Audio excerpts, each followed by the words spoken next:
So what's up mga kalods, dito naman tayo sa akin channel. So ngayon ay magkakabit ako ng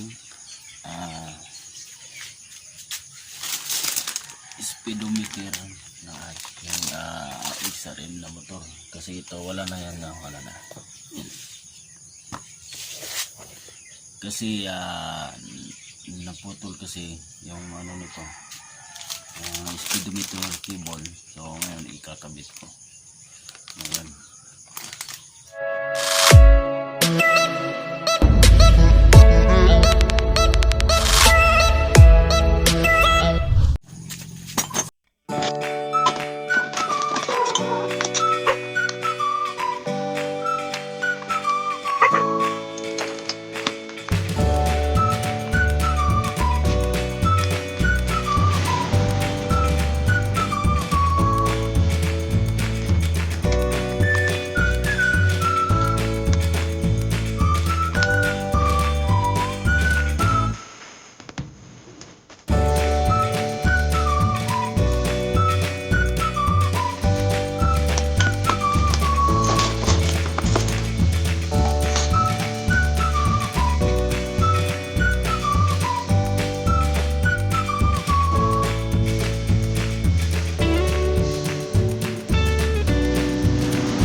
Ayan na po mga kalods ang ating speedometer para sa ating XRM.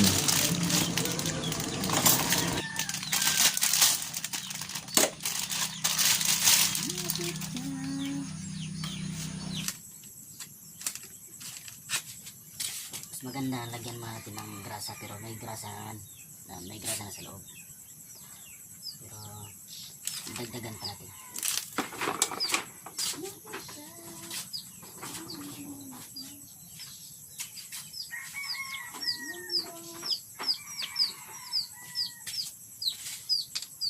Pulutin mo natin mga kalods.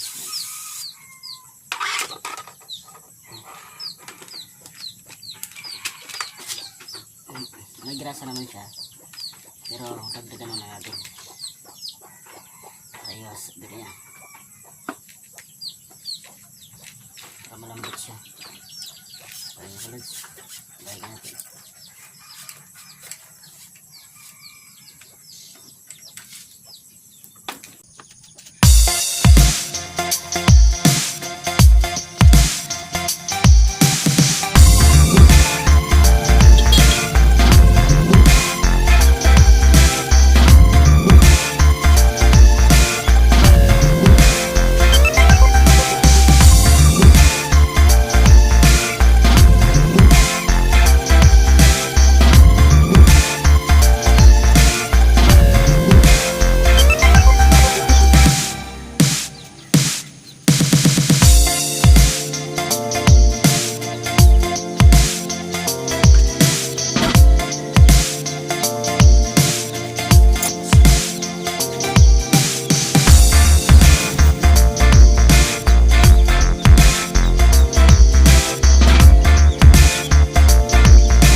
Mga kalods na, so subukan natin ikot.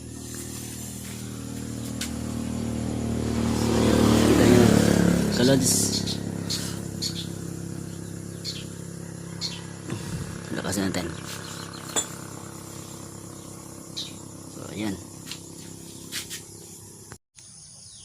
So, ganyan lang po mga lods, saka simple magpalit ng speedometer. So, dalawa pong option natin na pag masira yung speedometer. So, tignan nyo lang dito sa loob, may bilog siya na kulay puti. Tapos may parang lock siya na ganun. Pag hindi naman na bali doon, okay siya. Kung hindi na putol doon.